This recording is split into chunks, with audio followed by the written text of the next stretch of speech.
Salamat sa Panginoon, salamat sa ating Diyos na buhay, mapurin mo ang pangalan ng Panginoon, at magpakailaman sa pangalan ni Jesus. Muli po mga minamahal, mga kababayan, sa inyo pong lahat. Ilang gabi po at narito na naman po kami upang maglingkod sa Panginoon na may bahagi po kanyang salita ng Panginoon na nakalagay po sa banal na kasulatan. Tapos ito po napakalaga na ang tao po ay magkaroon ng oras at panahon na pakinggan po yung salita po ng Panginoon. Sapagkat ang sabi nga, isamantalahin nyo ang panahon sapagkat ang mga araw ay masasama. Kaya pasapmana po ng pasama yung mga tao, isang libutan pasama po ng pasama, mga kasamaan sa buong sanlibutan. Kaya nawa tayo po ay magkaroon ng oras at panahon na makalitunan sa salita ng Panginoon. At inaanyahan po namin kayo, samahan niyo po kami at bulay-bulayin po natin ang salita po ng Panginoon. Andito po ang ating kapatid, Brother Orly po, na nakakasama po. Muli po mga minamahal, mga kababayan, magandang gabi po sa inyong lahat. At bagamat po maraming mga nangyayaring hindi kaaya-aya sa ibang mga tao, nawa po'y mahabag ang Diyos sa bawat tao. Po, kahabagan nawa sila ng mga tinatamaan ng mga dilubyo at sakuna, mga kababayan. Ganun naman po ang ating bansa ay naway kahabagan ng Diyos ang bawat tao, lalong lalo na po yung mga nasa pagkaligaw ng mga maling aral. Yan po kasi mga kababayan, mga nangyayari sa tao ay yan po ay galing sa Panginoon, dahil ang Panginoon po ang humahatol sa lahat. Siya po ang nakakalam sa lahat, kaya wala pong magagawa ang demonyo na kasamaan sa tao kung walang pahintulot galing sa Diyos. Yan po ang katotohanan, mga kababayan. Maging man si Job, basahin po ninyo yung aklat ni Job. Yung nangyari kay Job, mga kababayan, hindi po yun nagawa ng demonyo, kung hindi pinahintulot ng Diyos na gawin niya kay Job yun. Kaya wala pong magagawa ang demonyo na masama laban sa tao kung walang kapahintulutan galing sa Diyos. Kaya ang lahat po ng mga bagay, mga kababayan, ay nasa Panginoon po. Ang buhay ng bawat tao ay nasa Panginoon. Yan po ang ating isipin at pakaalalahanin, mga kababayan, sapagat ang Diyos po ang ating buhay. Sabi nga niya po sa Deuteronomio ay inilagay niya, sabi ng Panginoon, aking inilagay sa harap ninyo ang buhay at kamatayan.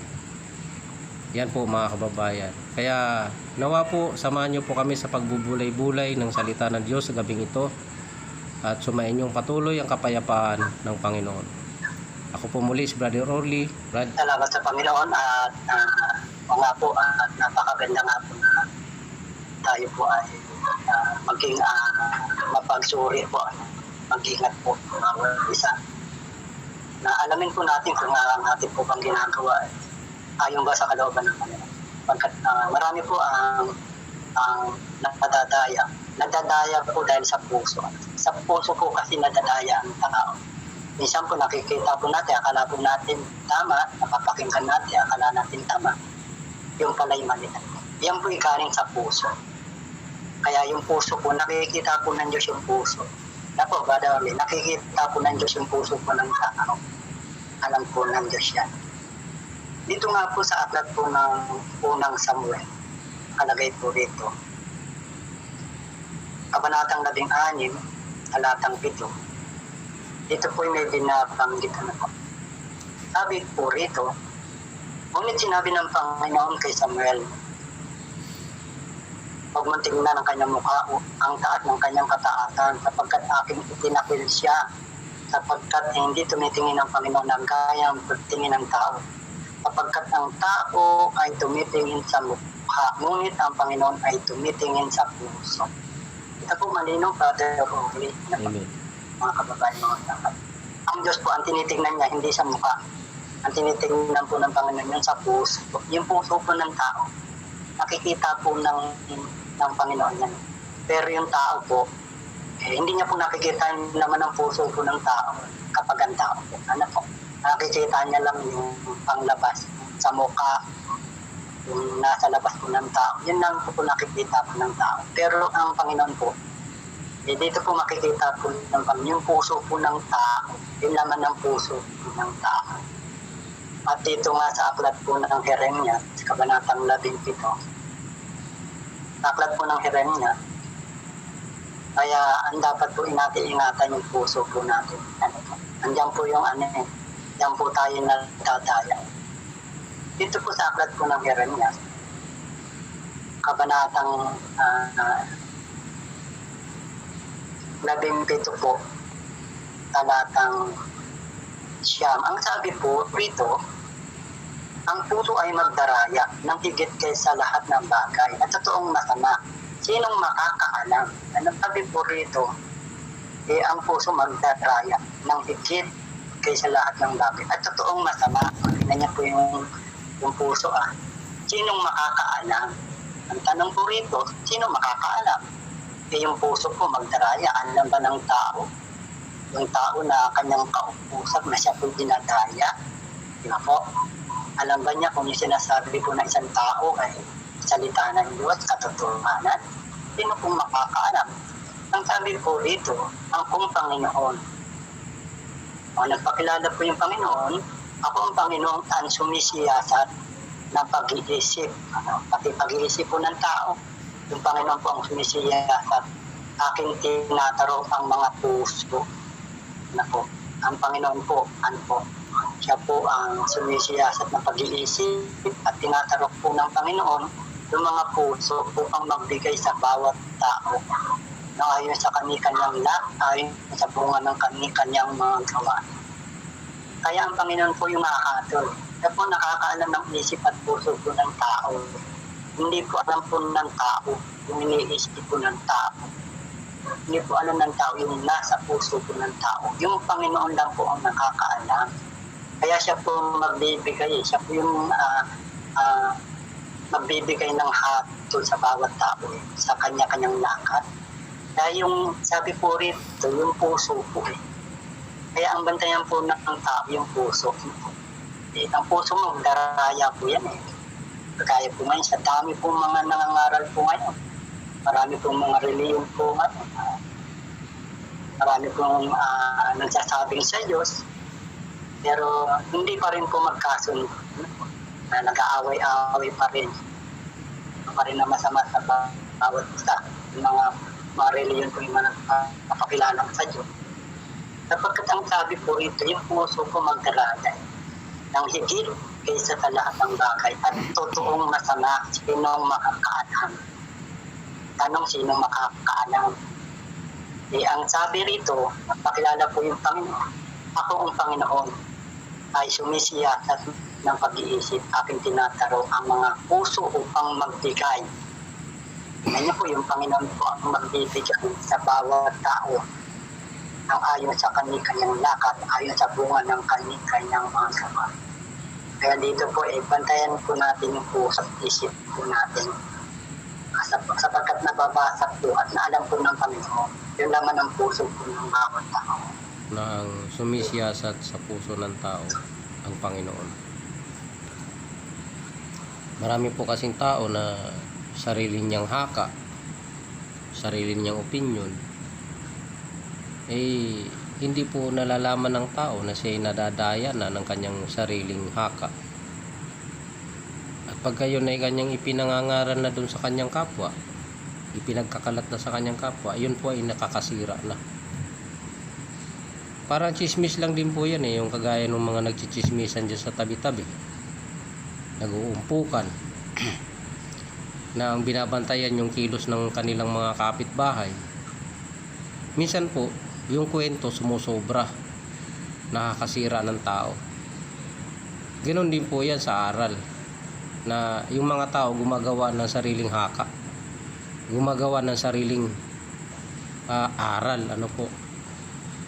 ganon din po yung mga nangyayari sa na sabi rito ng Panginoon na gumagawa ng sariling balon, na walang tubig dahil iniwanan ng Panginoon,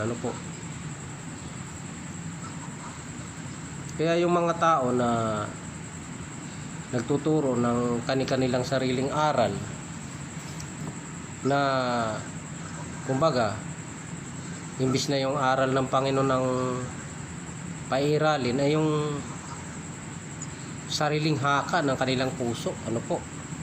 Tingnan nyo po dito sa Jeremias pa rin po, dito sa Jeremias 9:14. Ito muna po sa talatang 12. Sino ang pantas na makakaunawa nito? At sino siya na pinagsalitaan ng bibig ng Panginoon upang kanyang maipahayag? Bakit ang lupain ay napupugnaw at nasusunog na parang ilang na anupatulaan? At sinabi ng Panginoon, sapagkat kanilang pinabayaan ng aking kautusan na aking inilagay sa harap nila at hindi nagsisunod sa aking tinig o nilakaran man nila, kundi sila'y, ayan po, nagsisunod sa pagmamatigas ng kanilang sariling puso at nagsisisunod sa mga baal na itinuro sa kanila ng kanilang mga magulang. Dito po talaga mga kababayan ay mayroon pong mga tao na hindi iniingatan ang kautusan ng Diyos. Hindi sinusunod ang tinig ng Diyos. Kaya ang sabi ng Panginoon, sino ang pantas na nakakaunawa nito? At sino siya na pinagsalitaan ng bibig ng Panginoon upang kanyang maipahayag? Bakit ang lupain ay napupugnaw at nasusunog na parang ilang na anupat walang dumaraan? Marami pong nangyayari ngayon yan mga kababayan Mga lindol, mga bagyo, at maraming namamatay. Ano pong kadahilanan nito mga kapatid? At sinabi ng Panginoon, sapagkat kanilang pinabayaan ang aking kautusan na aking inilagay sa harap nila at hindi nagsisunod sa aking tinig o nilakaran man nila, kundi sila'y nagsisunod sa pagmamatigas ng kanilang sariling puso. Mayroon po talagang sinusunod ang tao yung kanilang sariling puso. Kaya nga po sa binasa natin kanina, binasa ng ating kapatid, na ang puso ay magdaraya na higit kaysa anumang bagay, sa lahat ng bagay. At totoong masama, sino nakakaalam? Akong Panginoon ang sumisiyasat ng mga puso. Panginoon lang po talaga nakakaalam ng puso ng tao. Kaya nga, ang basihan po natin dapat upang tayo po'y malayo sa pagkaligaw ng mga tao na gumagawa ng sariling haka ng kanilang puso. Upang tayo'y malayo, mga kababayan, ang layunin ng Diyos, makinig tayo sa kanyang tinig. Yan po ang sabi niya Bakit? Sapagkat pinabayaan nila ako. Pinabayaan nila ang aking kautusan na aking nilagay sa harap nila at hindi nagsisunod sa aking tinig o nilakaran man nila, kundi sila'y nagsisunod sa pagmamatigas ng kanilang sariling puso. Ayan. Talaga pong mayroong pagmamatigas ang mga tao sa kanilang sariling aral, sa kanilang sariling haka ng kanilang puso. Kaya yan po nakakapapahamak mga kababayan. Nakakapagpahamak ng tao. Kaya dumarating ang galit ng Diyos, ang puot ng Diyos, mga parusa, mga salot, sakit, sakuna. Tapos sasabihin lang ng iba, gawa raw ng demonyo kasi ang gawain ng demonyo magwasak. Totoo po yan. Kapag ang tao ay sumunod sa aral ng demonyo, mawawasak po talaga ang tao mga kababayan. Mawawasak po kasi darating po ang galit ng Diyos Pero yung gumagawa ng dilubyo, hindi po demonyo mga kababayan. Galit po ng Diyos yan. Ang tao, kung bakit nawawasak, dahil sumusunod sa kasinungalingan, sumusunod sa demonyo. Kaya nga sabi ng Panginoon Jesucristo sa Juan 8:44, kayo'y sa inyong amang dyablo, sapagkat ang mga nais ng inyong ama ang ibig ninyong gawin. Siya'y isang mamamatay tao buhat pa ng una at hindi na nanatili sa katotohanan, sapagkat walang katotohanan sa kanya. Pagka nagsasalita siya ng kasinungalingan, ay nagsasalita siya ng saganang kanya. Kaya yung tao na naliligaw sa kanyang sariling puso, kaparehas din po ng ugali ni Satanas yun. Kaparehas ng ugali ng demonyo. Na ano po? Na gumagawa siya ng sarili niyang haka. Hindi na nanatili sa katotohanan. Sapagkat walang katotohanan sa kanya. Ang tunay po kasi na kaligtasan, mga kababayan, upang tayo malayo sa anumang kapahamakan, sumunod po tayo sa tinig ng Panginoon. Kaya nga po, ayon po sa kawikaan na binasa nating madalas, ano po? Doon sa 1:33 na sinasabi ron, na ngunit ang matuwid, ano po, yung mga nakikinig sa akin, ay tatahang tiwasay. At hindi matatakot sa kasamaan. Sa kawikaan 1:33. Ngunit ang nakikinig sa akin ay tatahang tiwasay at tatahimik na walang takot sa kasamaan. Tingnan niyo po. Ang kasamaan po na darating, hatol po ng Diyos eh. Ayun po dito sa magsibalik kayo sa aking saway. Narito aking ibubuhos ang aking espiritu sa inyo, sapagkat ako'y tumawag at kayo'y tumanggi. Aking iniunat ang aking kamay at walang nakinig. Kundi inyong iniuwi sa wala ang buo kong payo, at hindi ninyong inibig ang aking saway. Ako naman ay tatawa sa karawan ng inyong kasakunaan. Ako'y manunuya pagka ang inyong takot ay dumarating. Pag ang inyong takot ay dumarating na parang bagyo, at ang inyong kasakunan ay dumarating na parang ipo-ipo. Pag ang hirap at hapis ay dumating sa inyo, kung magkagayoy, tatawag sila sa akin. Anong gagawin ng Diyos? Sabi niya, ngunit hindi ako sasagot. Hahanapin nila ako masikap, ngunit hindi nila ako masusumpungan. Yan po mga kababayan. Ang Diyos lamang po ang magliligtas sa tao. Wala pong magagawa ang demonyo eh. Pag ang tao sumusunod sa Diyos, wala pong magagawa ang demonyo, mga kababayan. Tsaka kahit yung mga nangyayaring kasamaan sa tao, wala pong magagawa ang demonyo kung walang kapahintulutan ng Diyos lahat yan, mga kababayan. Basahin po natin ng isang patunay po niyan dito po sa Deuteronomio.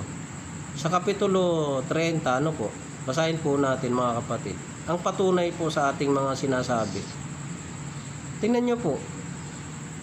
Simulan po natin sa talatang 15. Ano po? Tingnan mo na inilagay ko sa harap mo sa araw na ito ang buhay at ang kabutihan at ang kamatayan at ang kasamaan.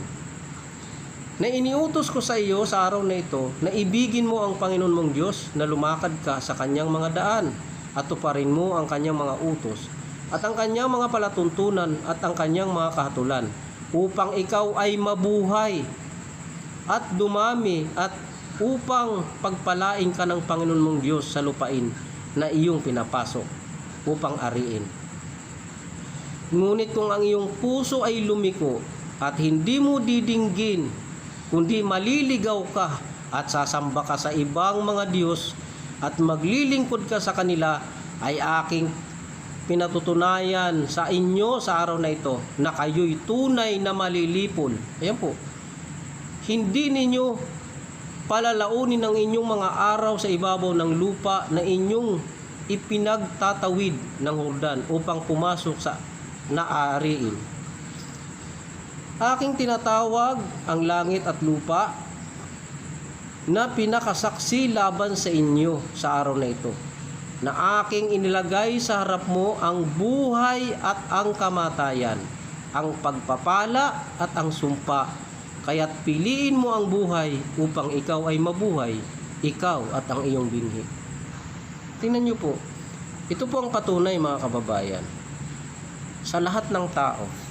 Lalong-lalo na po sa atin ngayon, napakarami pong tao, relihiyoso, naniniwalang may Diyos na lumikha, naniniwalang mayroong Diyos na makapangyarihan sa lahat.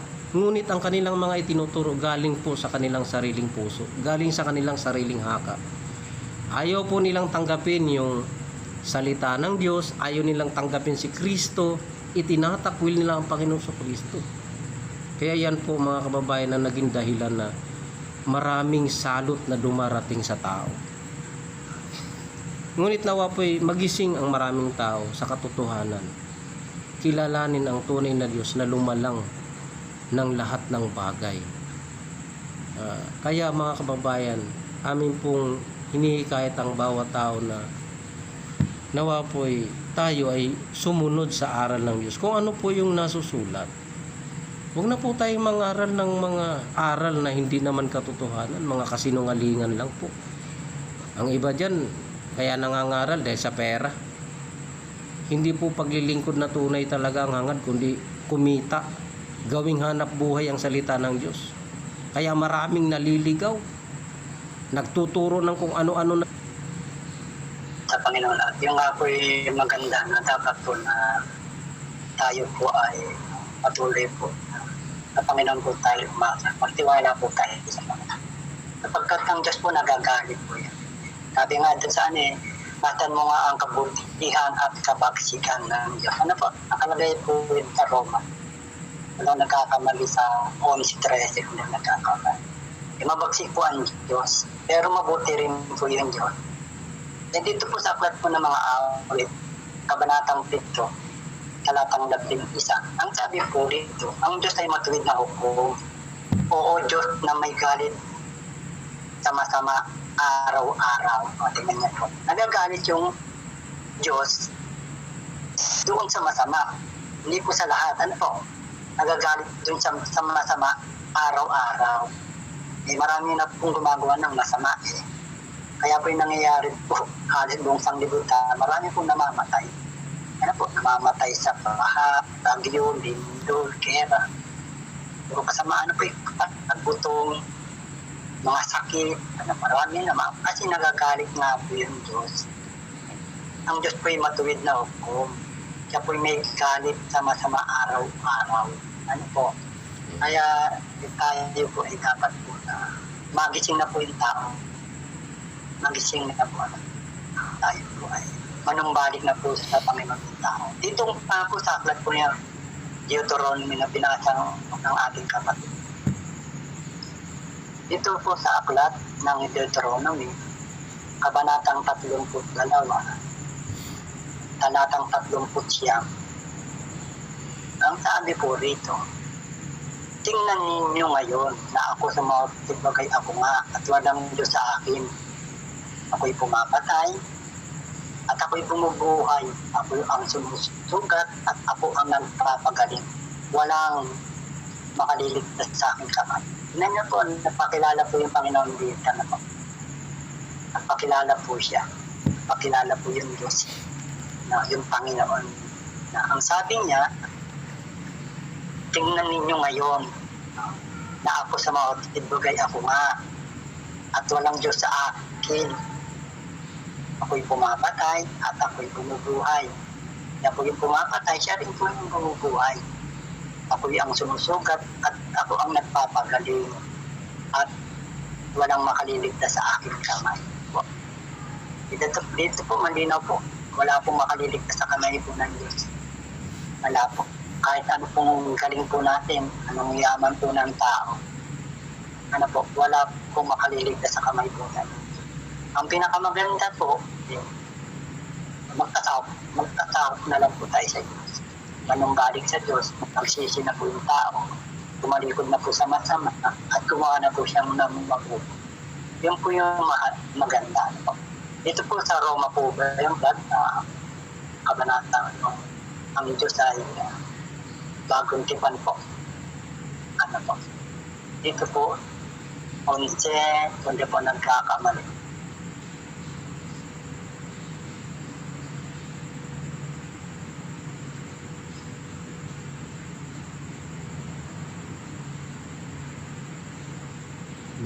Brad. 11:22. 11:22 po. Tingnan niyo po ang sabi po rito. Ang Diyos po ay mabuti at mabait. Ano po?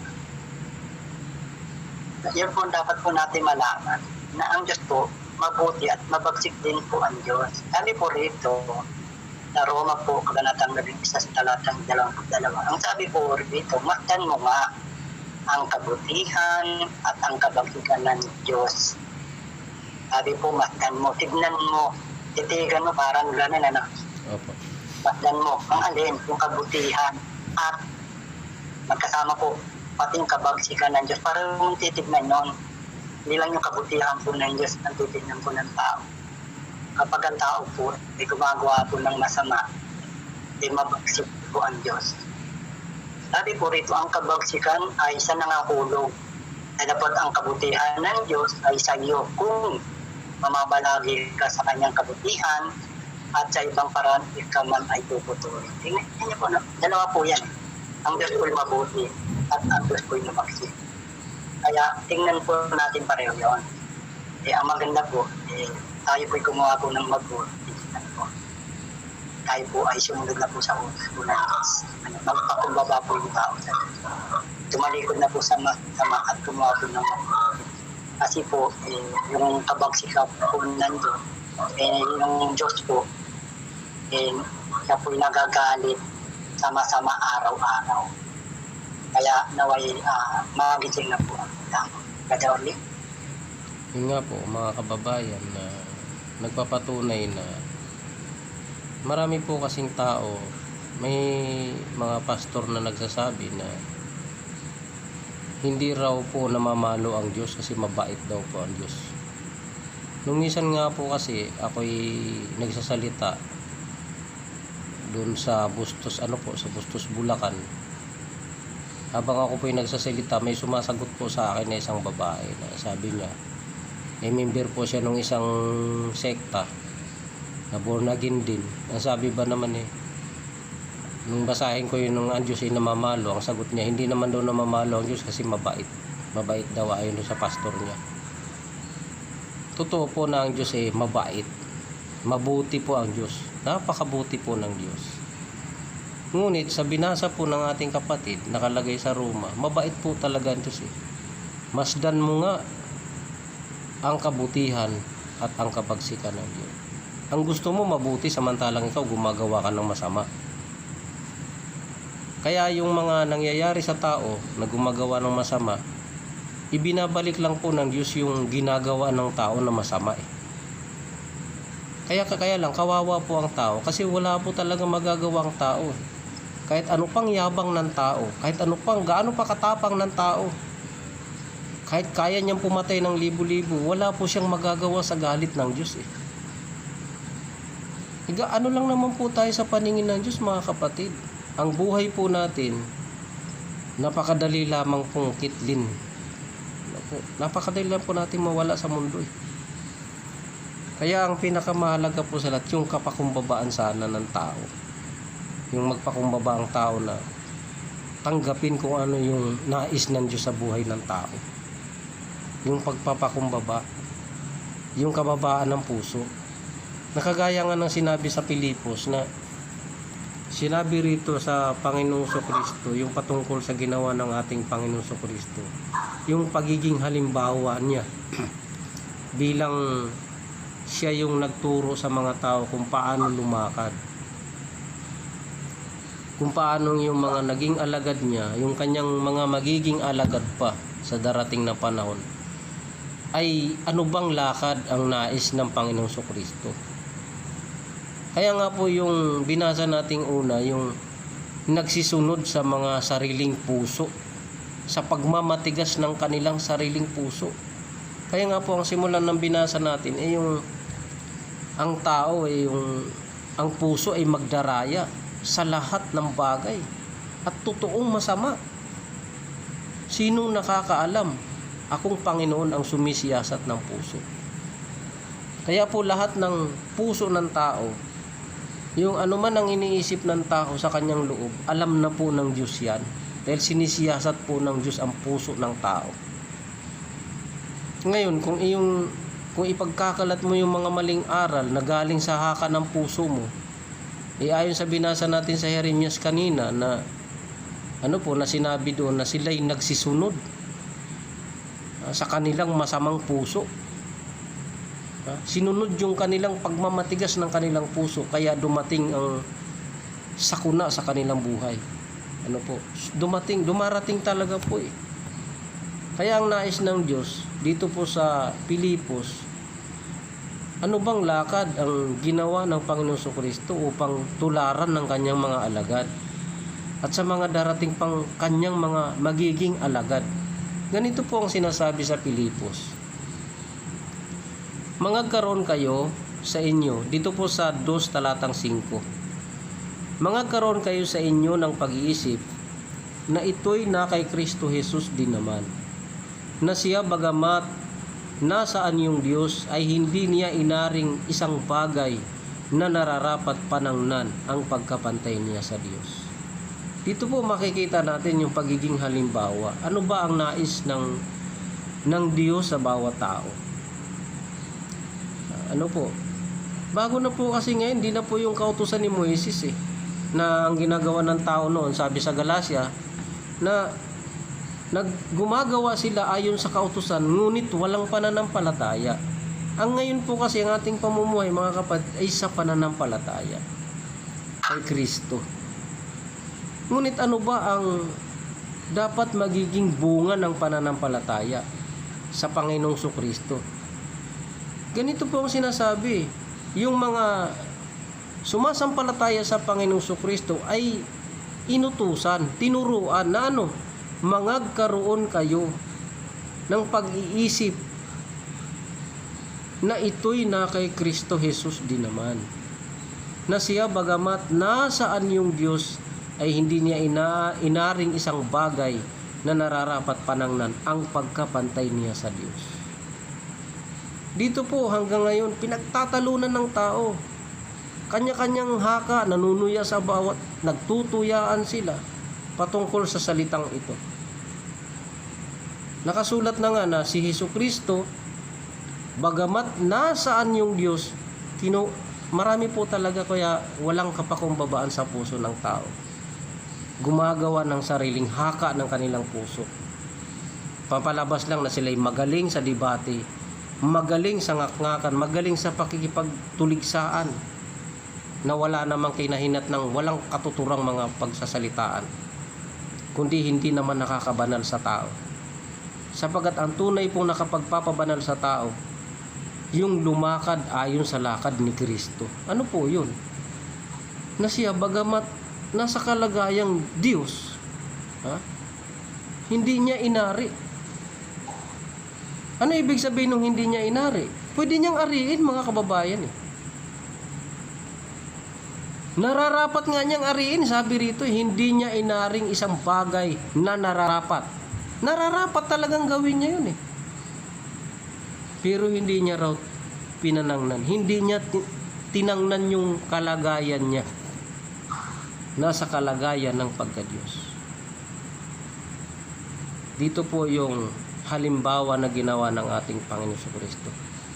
Hindi kagaya ng ibang pastor na wala namang turo na mabuti sa kapwa, kundi kung ano-ano na lang ang masabi na hindi naman ayon sa nasusulat, tapos magyayabang pa, magmamalaki, nagpapasikat, hamon ng debate, hamon dito, hamon dun. Ay yung mga ganyan tao po, wala po talagang balak magpakabanal na sumunod sa utos ng Diyos. Ang gusto niya, haka ng puso niya, yung kanyang susundin. Kaya nga po maraming nadadaya. Kasi maraming tao nagtuturo galing sa haka ng kanyang puso. Galing sa haka ng kanyang pag-iisip. Kaya saan po ba galing yung pag-iisip na masama? Sabi ng Panginoon Jesucristo mula sa loob, mula sa puso ng tao nanggagaling ang masasamang pag-iisip. Kaya maraming tao nagtuturo dahil sa pera. Di bali ng mga pahamak yung mga tao sa kanilang aral, ang mahalaga kumita ng pera.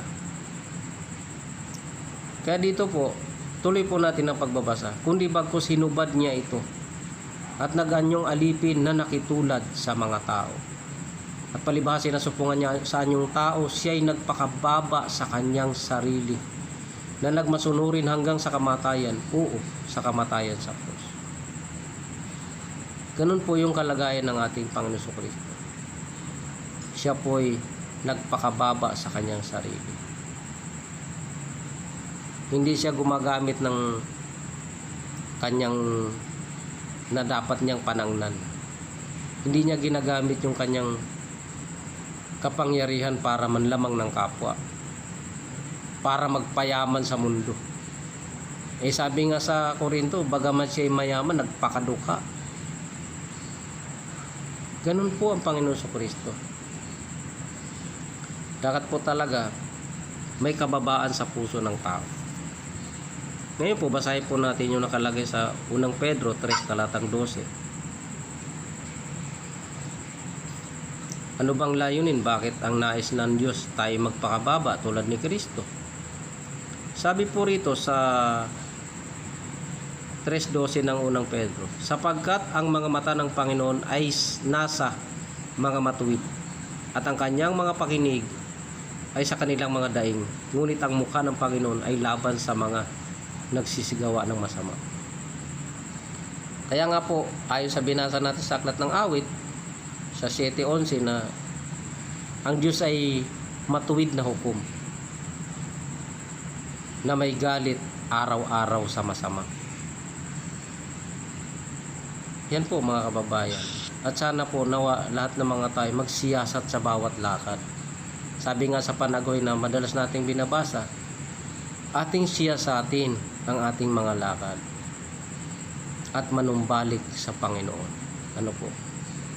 Kaya minsan dumarating sa mga tao yung mga sakuna kasi hindi po kinikilala yung tunay na Diyos. Mayroon man silang kinikilala, hindi naman tunay na Diyos. Mga Diyos-Diyosan naman na walang mga pakinabang sa mundo. Ano po? So, nawa po mga kababayan, ang patuloy naming panghikayat at panghihimok sa bawat tao na sumunod po tayo ayon sa nasusulat sa salita ng Diyos. At nawa po, huwag tayong maniwala sa kung sino-sino na lang nagtuturo.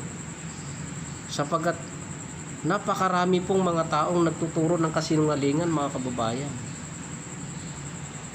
Kaya ang sabi, magsiyasat siyasatin ng bawat isang kanyang lakad at manumbalik sa Panginoon. Siyasatin po natin yung ating mga lakad. Siyasatin po natin yung ating paniniwala kung tama ba o hindi. Yun po mga kababayan. Opo, yun po ay maganda po na talagang sinusuri po natin yung lakad natin. Kasi minsan po akala po natin yung lakad natin, yung ginagawa natin, yung pamumuhay po natin sa araw-araw ay tama. Marami pong ganyan wala po silang bataya, hindi nila alam yung salita ng Diyos, kaya alam nila tama yung ginagawa po nila. Hindi po ganun dapat at sinusuri po natin. Nakikinig po tayo ng salita po ng Diyos. Ano po? Yun po yung pinangamang.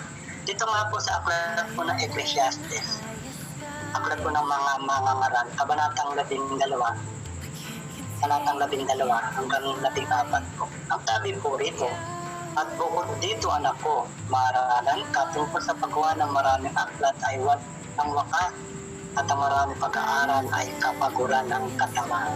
Yan niya po, no? Ang pagkakapaguran ng katawan. O nga naman, yung mga nag-aaral po, nakatagod po yan. Yung mga aklat po, marami pong ginagawang aklat, wala pong wakas, sabi. At ang maraming pag-aaral ay kapaguran ng katawan. Ano po ba ang katungkulan po ng tao? Mag-aaral po na mag-aaral, magtrabaho na magtrabaho, hindi po ba gagawin po ng tao? Katungkulan po ng tao.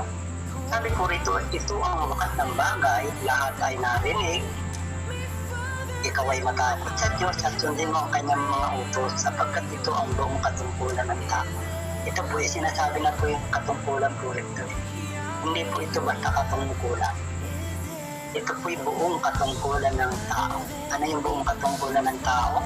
Ang sabi, matakot ka sa Diyos at sundin mo ang kanyang mga utos. Yun po yung katungkulan po natin sa Diyos. Buong katungkulan po ng tao sa Diyos. Matakot sa Diyos at sundin natin ang kanyang mga utos. Bakit kailangan po natin sundin yung utos po ng Diyos? At bakit kailangan tayo matakot sa Diyos? Kapagkat dadalihin ng Diyos ang bawat gawa sa katilan. Kasi ang bawat kuting bagay, maging ito'y mabuti o maging ito'y masama. ang Diyos po ang magdadala. Ano po, sa bawat gawa po ng tao, hahatulan po ng Diyos.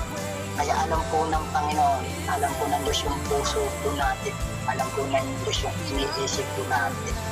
Kaya ang katungkulan po natin, matakot sa Kanya at sundin po natin ang Kanyang mga utos. Yung po ang buong katungkulan ng tao. Kaya salamat sa Panginoon. Mapuri no ang pangalan ng Panginoon. Kayo na magpakilan kailan. At nawa po yung tao po. At magkaroon po ng oras at panahon na makinig po ng salita po ng anak po.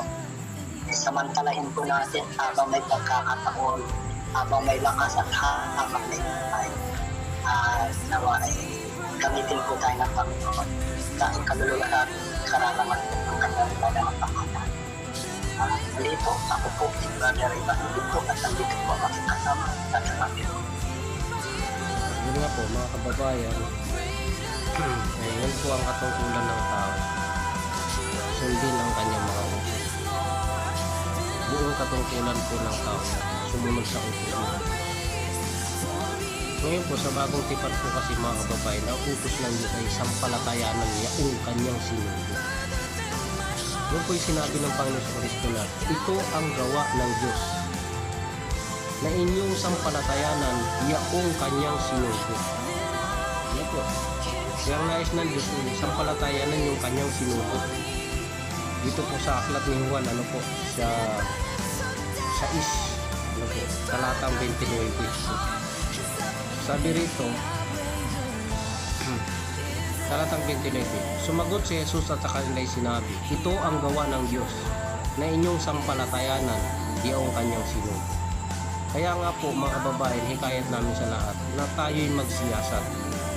Na sabi rito sa unang Tesalonicano po, sabi rito na